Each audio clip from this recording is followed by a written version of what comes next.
Ernest Hemingway, survivor of 2 world wars and 2 plane crashes, a boy who pointed a shotgun at his dad rather than his abusive mom when he was only a child, and then grew up to be an alcoholic suffering from depression, an alcoholic that preferred taking to the bottle over taking care of his children, and blasted his own head off when he was 61. He wrote some amazing books though. It's nice. Yeah, right? And I didn't even mention yet that Hemingway's mother dressed him up as a girl until he was 6 years old, and that Hemingway's father would commit suicide, as would his daughter and his granddaughter, while Hemingway's son became a transvestite. I mean, if you made this the plot of a movie, people would call it unrealistic, but it's very much the real life of Ernest Hemingway. And now you have all the cliff notes on Hemingway right off the bat, but I hope you stick around for the details of that life of his, which started on July 21st, 1899 in Oak Park, Illinois, where Ernest was born to Grace Hemingway and her husband, Clarence. He, Clarence, was a successful doctor. She, Grace, was a failed opera singer. What could have been a career of glitz and glamour for Grace Hemingway was cut short due to her having poor eyesight. So instead of becoming a star on stage, she settled for being a star in the eyes of her children. And I don't mean that in a cute way. I mean that in a very unhealthy, obsessive way. Grace was obsessed with her kids, kept them way too close, and loved the idea of having twin girls so much that when Ernest turned out to be a boy, she decided to dress him up as a girl to serve as the twin sister to Grace's firstborn girl. And so for the first 6 years of his life, Grace Hemingway embedded the first persona in young Ernest, an initial persona that would greatly influence all of his future actions in life. Hemingway, the girl. For 6 whole years, Grace raised Ernest as a girl, and she loved her baby girl Ernest so much that she always kept him so close. I mean, they even shared the bed. And there was barely a moment that young Ernest could escape his dominant mother's grasp, since his father, a man who Ernest later often described as submissive, weak, a coward, his father let Grace do as she pleased, except for when his children misbehaved. When they misbehaved, it was his father's time to shine. He whooped Ernest and his siblings bloody with a razor strap, making them apologize to God and swear to be better. And so, in retaliation, one day, young Ernest hid in the closet where his father kept his hunting rifles, hid in that closet, took the rifle and aimed it through the cracks, aimed it right at his father's head, and with him dead in his sights. Young Ernest never pulled the trigger. Never. He never pulled the trigger, but he would regularly do this, hide there, fantasize about killing his father with the rifle in his hands. But while he never pulled the trigger, his parents had long pulled the trigger on young Ernest and aimed straight for his brains. Only that their silent bullet, known as depression, took 5 decades to be fatal. And that silent bullet, it's a dangerous one. I know, because it came for me. I struggled with depression for years, teenage years into adulthood. More precisely, I struggled with anxiety, which so often is depression's sidekick, which is why I don't think I've ever been more grateful to the sponsor of a video, and it is BetterHelp, an online therapy service. And just to get that personal connect in here, short personal story. When my anxiety was at its strongest for a few years in my 20s, I would always be up until like 5 a.m. trying to sleep, but I couldn't because the TV was on, but that damn thing was only on because I was too scared to be alone with my thoughts, too scared of what they might lead to.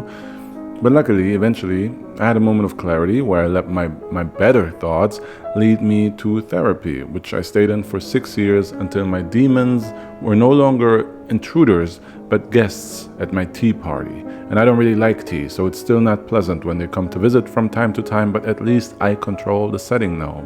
I set the table, I pour the tea, and that's all thanks to therapy. But for some, that moment that leads to therapy, it might just be that one moment in which you find the strength to act. And when I had that moment and first started therapy, it took me 2 whole years just to find a good therapist that I was comfortable with. That's too long. If you only have that one moment to act on, And that is what I actually most appreciate about BetterHelp. After you sign up to BetterHelp with a questionnaire, they match you with a licensed therapist, and in most cases, they do that within just a few days. And if you don't like your therapist, you can get matched with a new one just as quickly. So, yes, I am extremely proud to have a link in my description that gets you 10% off your first month of therapy with BetterHelp.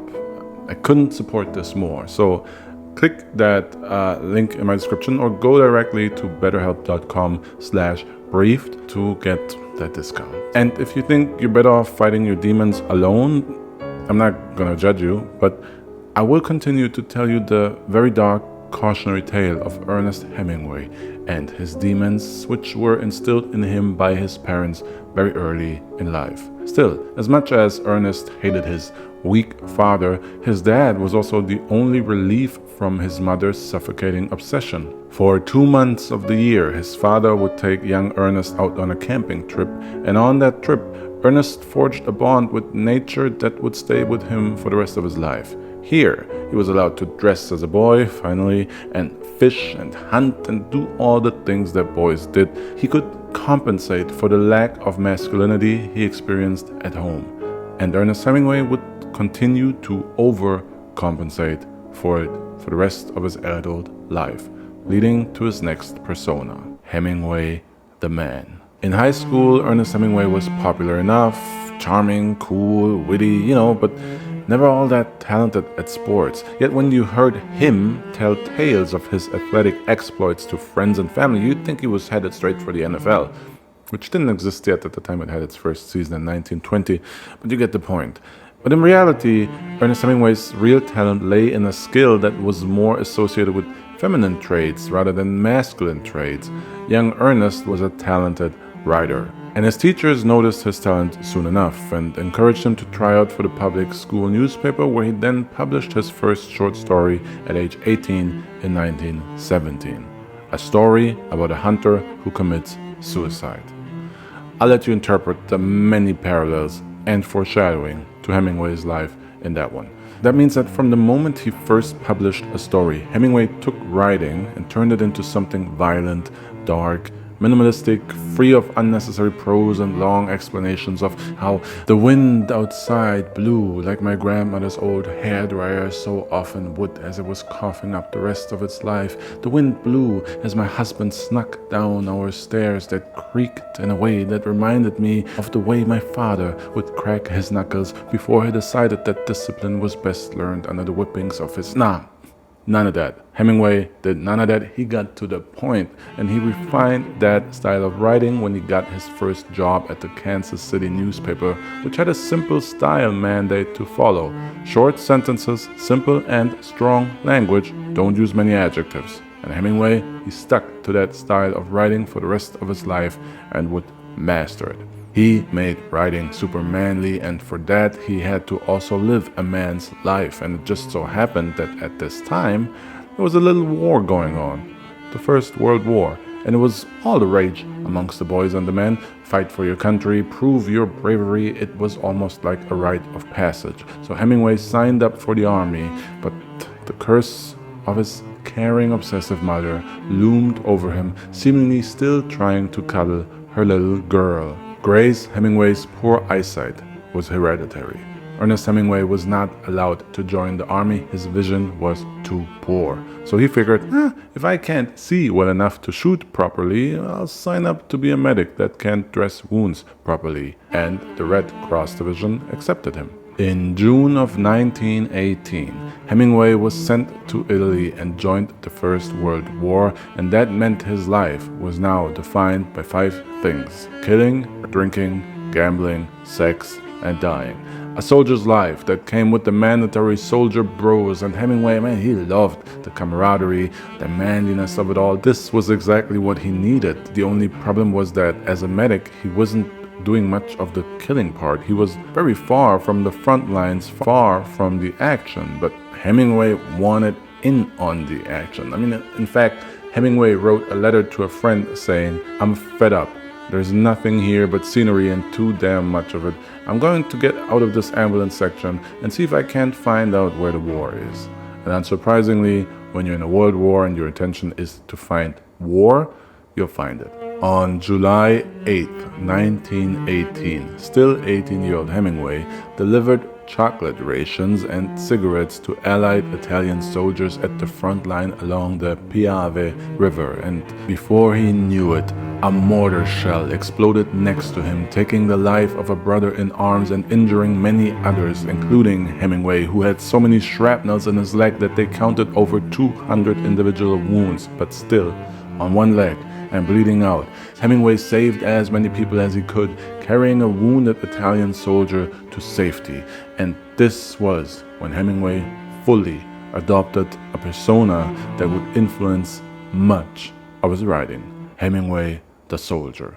After the attack, Hemingway was awarded the Silver Medal of Military Valor from the Italian government and now woke up a patient in the hospital where he used to nurse people back to health. AKA, he now found himself in the masculine role of this war tragedy of his. Sure, he didn't get to kill anyone, but he still wore his war injuries like a badge of honor, sending a letter to his parents that simply stated how he had suffered over 200 shrapnel wounds on his legs, with a sketch showing the heavily injured young soldier and a speech bubble that simply read, "Now bring me a drink." In his mind, that's how real men handle war. They don't openly reflect on the fact that they just cheated death. Openly, they laugh about this passing of that rite of passage. Now, Ernest Hemingway was a true man, far beyond his 19 years that would almost make it seem like he was just some boy. Nah, he was a man, and like a real man, he laid eyes on a woman that was 8 years older than him. Agnes von Kurowski, a volunteer at the war hospital in Italy that was in charge of Hemingway's treatment. And young Ernest was spitting so much game that Agnes promised she would marry him after the war is over. And for Hemingway, his part in the war ended on New Year's Eve in 1918, when he was sent home to a hero's welcome. Because he told everybody about the medal, obviously, and he embellished his part as an active combatant a little to appear even more of a hero than he already was. A little like he exaggerated his athletic exploits in high school, unnecessarily though, because in the war he did actually get a medal, but just like Hemingway liked to lie about his accomplishments, Nurse Agnes had lied about her affection. After he returned home, he received a letter from her reading, "I am now, and always will be, too old, and that's the truth. And I can't get away from the fact that you're just a boy, a kid." Gut punch. For any man, gut punch for a man whose early identity relied so much on his masculinity and escaping boyhood as quickly as possible. This was an absolute and utter Dragon Ball level gut punch. So now, the self-fashioned war hero, he moped around the house like the teenager he actually was, and his mother got pissed, so pissed, that she kicked him out, so that he experiences the real world, the working world, and gets a job before he sets himself up for a life of failure. And it was the best thing she ever did for him. Hemingway found his way back to journalism and got a job writing for the Toronto Star, living out in Chicago, where he eventually met Hadley Richardson, a woman that at 28 was 7 years older than 21-year-old Hemingway, a woman who herself also had escaped the grasp of a dominant mother for the first time, living out here on her own in Chicago, and her and Hemingway made 1 + 1 = 1. They fell in love. Enjoying their freedom and late nights in Chicago, they fell in love, and less than a year after they met each other, they got married, and Ernest became Hemingway, the husband. Right after getting married, a writer friend told Hemingway that the place to be for creatives these days is Paris. Post-war, Paris was now the go-happy, live life to the fullest capital of the world, and home to current and future creative geniuses like Picasso, James Joyce, Scott Fitzgerald, and Gertrude Stein, all of whom Hemingway would meet and befriend after he followed his friend's advice and moved to Paris with his wife, Hadley. Working as a foreign correspondent for the Toronto Star and with some funding thanks to Hadley's inheritance, they moved to Rue du Cardinal Lemoine 74 in Paris's left bank, the place to be for all artists. And Hemingway also rented himself a room on the top floor of a hotel where he would write every morning from 5 a.m. until midday, and from midday until midnight, he would spend his time observing the people of Paris and drinking, chatting with strangers and drinking, making friends with Paris's artists, drinking, finding a writing mentor in the late and great Gertrude Stein, drinking, and eventually honing his craft of writing to completely lose all unnecessary words and limit himself to only true and pure sentences. A technique he likened to the iceberg theory. With just a few words, the visible tip of the iceberg, one should be able to convey a lot of meaning hidden under the surface. Then Hemingway visited Spain in 1923, where he fell in love with bullfighting, an activity that in his mind was metaphorical of the way he believed life should be lived. A matador, outmatched by an overwhelmingly strong animal that wants to kill him, exposed to such danger that he can only survive with pure skill, all the while staring down death yet feeling more alive than ever. Hemingway described bullfighting as a front row seat to war, and with that experience under his belt, Hemingway combined everything he had learned and experienced in France with everything he learned in Spain, along with the experiences from the war, and he wrote and published his first novel, The Sun Also Rises, a book about a soldier who was wounded in the war and lost his penis. I will let you interpret the symbolism to Hemingway's own life. The book was published in 1926 and it was a huge critical success. Hemingway was praised for this new and fresh approach he brought to literature. His minimalistic style was as groundbreaking as it was popular, and as Hemingway became the emerging star on the literary scene, his proud mother wrote him a letter saying, "Surely you have other words in your vocabulary besides damn and bitch." And as beautifully as she handled his success, so did Hemingway. His fellow writers and artist friends couldn't touch him anymore. He assumed the role as master to their apprenticeships, a role they never asked him to assume, but whatever. Hemingway was the man now, and when he wasn't drinking, or maybe precisely when he was, his temper was out of control, and he had frequent fistfights with his friends, some of whom probably weren't friends anymore afterwards. Of course, with great stardom and ego comes great power, and with great power comes no responsibility, apparently.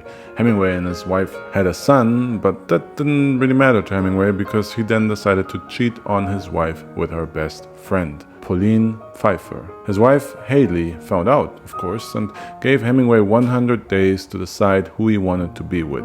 And Hemingway chose his affair. He chose Pauline and abandoned his wife and son. Now, when I say he abandoned his son, don't feel bad, because Hemingway had already barely acknowledged his kid before. Sometimes he would be ecstatic about his child for a month or two, but then he would completely ignore it for the rest of the year. Basically just like his father did with Ernest himself, which is not the only tragic resemblance Hemingway would have to his father, but we'll get there later. So that's it. One marriage and one divorce later, Hemingway married Pauline, and they moved to Key West, Florida, where Hemingway grew into his new persona, Hemingway the gangster fisherman. And now the rising star in the literature scene, and don't forget that we're in the 1920s when novelists were legit celebrities. Hemingway started living the good life, which to him meant the following: drinking, fishing out on the ocean, drinking, hanging out with tough working men and sailors, and drinking some more. And when he wasn't doing any of that, he was smuggling rum at night for his local bar, because this was also the era of the prohibition when alcohol was illegal in the US from 1920 to 1933. Of course, Hemingway was still writing, still getting up at 5 a.m. and writing until midday before dedicating himself to living his action life for inspiration for the rest of the day. And with that routine, his next novel became another critical success, but even more importantly, a huge popular success that got picked up by Hollywood and turned Hemingway from a rising star into a wealthy superstar. That book was A Farewell to arms. And it was about an American ambulance driver in the Italian army who falls in love with a British nurse during the war, but she dies during childbirth. Once again, take what you know about Hemingway and interpret this as you see fit. Now, flush for cash, Hemingway and his wife, Pauline, bought themselves a boat, and Hemingway got so into fishing that he entered and won every fishing contest on the Atlantic, to the point where the Florida locals started getting upset that this famous writer guy that already had everything going in life was stealing all their prizes and prize money. So Hemingway told them that they could win their prizes and prize money back from him if they can last 3 rounds in a boxing ring with him. And they couldn't. And I gotta say, all of this alone, an abused kid turned World War I soldier and survivor, turned superstar novelist, turned fisherman by day and alcohol smuggler by night who boxes locals for money during the Prohibition era. What? Are you kidding me? That's already a killer movie right there. But we're only getting started. There's so much more to Hemingway's life. Hemingway already had a new persona ready to go. Hemingway the Hunter. Of course, Hemingway still had a wife, Pauline, and they had 2 children, but it's not like Hemingway cared any more about the children in this marriage than he did about the first one. He still barely acknowledged his kids, except for a month or 2 every year of extreme random enthusiasm. And what's better doing for the rest of the year, most of the year, what's better than spending time with your boring kids that you don't like? Going on a safari in Africa, of course. So off to Africa it was, and out there in the Serengeti, Hemingway fell in love with hunting, and he would visit Africa many times, hunting lions, antelopes, buffaloes, drinking, flying over Mount Kilimanjaro, drinking, surviving 2 plane crashes, drinking, and writing a new novel, The Snows of Kilimanjaro, which is about a writer on a safari in Africa who is dying while reflecting on unfulfilled ambitions and regrets in life. Again, you do the interpretation thing. Hemingway absolutely fell in love with hunting and the wildlife of Africa, and eventually, by comparison, whenever he returned home to Key West, Florida, his life there was looking pretty boring. So it was time to start something new, like a new love affair. Hemingway's new love was Martha Gellhorn, a pure-blooded journalist through and through, who was on the verge of covering the Spanish Civil War, and so Hemingway decided to leave his family behind and go to Spain with her in 1936, starting a new chapter of his life. Hemingway, the war journalist. Martha and Ernest flew to Spain together to cover the Spanish Civil War that went on from 1936 to 1939. But because covering a war as a journalist wasn't enough for 36-year-old Hemingway, he then also became the writer of a war propaganda film called The Spanish Earth, which he shopped around Hollywood to raise $20,000 for the anti-fascist Spanish war efforts. And at the time, $20,000 US is like $400,000 US today, just so you know. So there he was now, all in love with his new journalist woman, drinking, covering the war, drinking, writing movie, drinking, raising money to take down the fascists, drinking, and then he got the news that his father committed suicide. And Hemingway's reaction? A man like him, a man like Hemingway doesn't openly express sorrow or admit sadness. Nah, his reaction was simple. He called his father a coward, for suicide was weak and a coward's way out. Then Hemingway drank some more and wrote his next great novel, For Whom the Bell Tolls. A book that is about a man in love during the Spanish Civil War, tasked with a dangerous duty in weighing his courage in the face of warfare against the memory of his father's cowardly suicide. Again, I'll leave the interpreting to you. After they returned from the war, Hemingway realized that he was still married to Pauline and that they had 2 kids, so he divorced her real quick and abandoned some more kids to start a new family. In 1939, Ernest Hemingway married Martha Gellhorn, and they moved to the outskirts of Havana, Cuba, where Hemingway bought a villa and the couple lived their best life, writing during the day and living it up at night. Hemingway continued to be a big-time fisherman here in Cuba and befriended fellow old fisherman Gregorio Fuentes, an old man who became a good friend and only deepened Hemingway's love for the sea. Foreshadowing, foreshadowing. At this point, Hemingway was 40 years old, and when he wasn't in Cuba fishing and drinking, he still lived a life in America. And back home in the States, Hemingway was now so successful that his life had long changed and he had become a new persona, Papa Hemingway. Ernest started living it up with the rich and famous. Academy Award-winning actor Gary Cooper became a close friend, and famed actress/singer Marlene Dietrich became a frequent visitor at the Hemingway home, along with Hollywood's bad boy Errol Flynn, sex symbol Jane Russell, Academy Award-winning actress Ingrid Bergman, Academy Award-winning actor Spencer Tracy, and the socialite Duchess of Windsor. Hemingway was a megastar, and back in his home in Havana, Cuba, he was beloved by the locals too. He was the super famous rich American who was a down-to-earth cool dude that goes out fishing with old men and drinks with the people. Dope.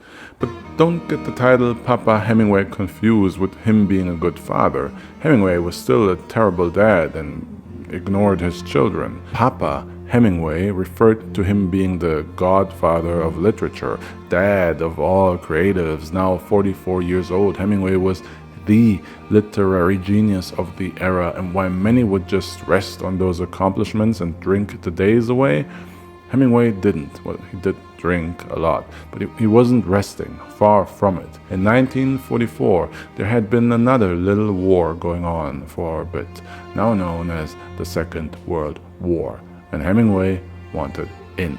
To be fair, first, his wife Martha Gellhorn, she wanted in. Remember, this woman was a journalist through and through, and so she saw it as her obligation to go to Europe as a war correspondent and support the Allies by covering the war. And Papa Hemingway was super pissed at this. Maybe because he was worried about his wife going into a world war? Maybe. But more likely because he couldn't stand the fact that his wife was covering the greatest war ever while he was sitting at home. He couldn't let her steal his glory. And to make things worse, she then tried to order him around, telling him that he should use his massive fame and influence to raise money and awareness and support for the Allied forces. So Hemingway ignored her. Instead, he left for London to join the war as a war correspondent himself, writing for Collier magazine. But as far as war correspondence goes, Hemingway was a little more hands-on with the war part. He joined the RAF on bombing missions and followed the 4th Infantry across Normandy. He also tried to personally lead the charge to liberate the Ritz after occupation and be the first to drink champagne there because, goals. I actually get it, that's pretty cool. And once Hemingway completed his correspondence duties and returned from the war, he once again returned a war hero because he once again greatly exaggerated his role in the war. If you listened to him, you'd think he was a vital part in defeating the Nazis. But of course, now that he was famous, a lot of people did actually listen to him, and so did the military. They looked into his claims and investigated what his actual role in the war was, and what they found out was that he did in fact do things in the war a war correspondent wasn't supposed to do. He completely violated his status as a non-combatant reporter. So while he did exaggerate his war participation yet again, their findings did help prove that he was actually a tough guy that didn't shy away from combat zones. Only problem is that was a violation of what he was allowed to do, and so Hemingway was charged with that, numerous violations of what he was allowed to do. Except then, a high-ranking officer came to Hemingway's help by stating, and I quote here, "Without question, one of the most courageous men I have ever known. Fear is a stranger to him." Which I'm not sure how that helps Hemingway when he's accused of being a combatant when he wasn't supposed to be, but man, that's a cool quote. That's a cool quote. And apparently the military followed the same logic, and cool quotes were more important than his charges, so they did a complete 180. Instead of following through on those violations, they rewarded Hemingway a bronze medal for his bravery. Makes sense. Now, Papa Hemingway was more badass than ever, participating in 2 world wars and leaving both with a medal? What?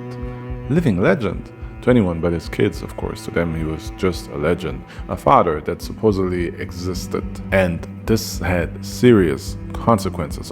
Obviously, we would only find out the full extent of these consequences later, but one of Hemingway's kids committed suicide, and that spiraled into a granddaughter of Hemingway also committing suicide. Meanwhile, his son struggled with mental health and his gender identity so much that he eventually became a her. Gregory became Gloria Hemingway, suffering from bipolar disorder and alcoholism and sent to prison multiple times, where she also died at the age of 69. The life of Hemingway's descendants, that's future stuff. For now, his kids didn't matter. Not figuratively, they literally really didn't matter to Hemingway, and after the war was over, Martha realized that this husband of hers was entirely self-absorbed, alternating between self-loathing and self-loving, but self-absorbed. And so in 1945, Martha divorced Hemingway because she was tired of being his accessory. No matter, though, because Hemingway, of course, already had something else going on. During the war, he met and fell in love with another fellow war correspondent, a journalist named Marie Welsh, who would become his fourth and final wife. At this point, Hemingway was in his late 40s, had long reached the pinnacle of fame, both in critical acclaim and popular acclaim, and so he fully gave in to his drinking, and it started to catch up to him. The alcohol affected his mental abilities, and his writing got worse. And this was something Hemingway's ego couldn't handle, which led to more drinking, which led to worse writing, which led to more drinking, and eventually all that alcohol also ruined him physically. Hemingway was crumbling, and for a man who built his whole persona on being the man, on being the greatest mind amongst creatives, on being Papa Hemingway, seeing his physical and mental prowess fade away, it devastated him. So, to boost his ego, Hemingway went to Italy to have an affair with a girl in her 20s and wrote a novel titled Across the River and Into the Trees, a book that follows a dying American colonel in post-World War II Italy grappling with love, mortality, and the aftermath of war. And that book was absolutely hated by critics. It was the first time in Hemingway's career that his literature was rejected, and it only took one bad book for everyone to start turning on him. The same people who propped him up to be the greatest ever were quick to claim that Papa Hemingway had lost his ability to write, that Papa Hemingway was just an old man now who lost his gift, an old man who was done, an old man who was irrelevant. So what did the old man do? He wrote his next novel in just 8 weeks, a novel he called The Old Man and the Sea. Possibly his greatest book and definitely the defining work of his career, a book that revolved around an old man that Hemingway based on his fishing friend from Havana. Remember? Old man Santiago is the main character of the book and battles a giant fish out on the Gulf Stream, testing his determination and resilience against the beast. And without spoiling this masterpiece, it's about one's struggle becoming a testament to one's human spirit and the dignity found within that. It's a great book, and with it, Papa Hemingway had proven that he still had it. He silenced the critics, and his greatness wasn't just restored, it was cemented. In his mid-50s, Hemingway won the 1953 Pulitzer Prize for Fiction and the 1954 Nobel Prize in Literature for The Old Man and the Sea. But aside from proving he's still the man when it comes to writing, Hemingway was still proving that he was a man of action too. In 1954, while he was out on safari in Africa, flying over the plains with his wife Mary, their plane struck a utility pole and went down. Hemingway and his wife were not seriously injured in that crash, but seriously under shock. So imagine their shock when the next day a rescue plane was sent for them, and then once they were on that plane also crashed. Yeah, thanks, my fear of flying just leveled up. 2 plane crashes in 2 days, and the second one was absolutely devastating. Hemingway's plane crashed and burst into flames. The next day, newspapers worldwide were filled with articles reporting the death of Ernest Hemingway. And one of the men reading these articles, collecting them, laughing and marveling at the sorrow the entire world felt at Hemingway's death, at the way the world loved him, reading all of this, was Ernest Hemingway himself. He didn't die. He did, however, go down in a second plane crash, but then he escaped the wreckage by smashing the door open with his head and saving the life of his wife. But while he didn't die physically then and there, Ernest Hemingway, as we knew him, never made it out of that plane. To rescue his wife and get out of the plane, he literally used his head as a battering ram to bust the door open.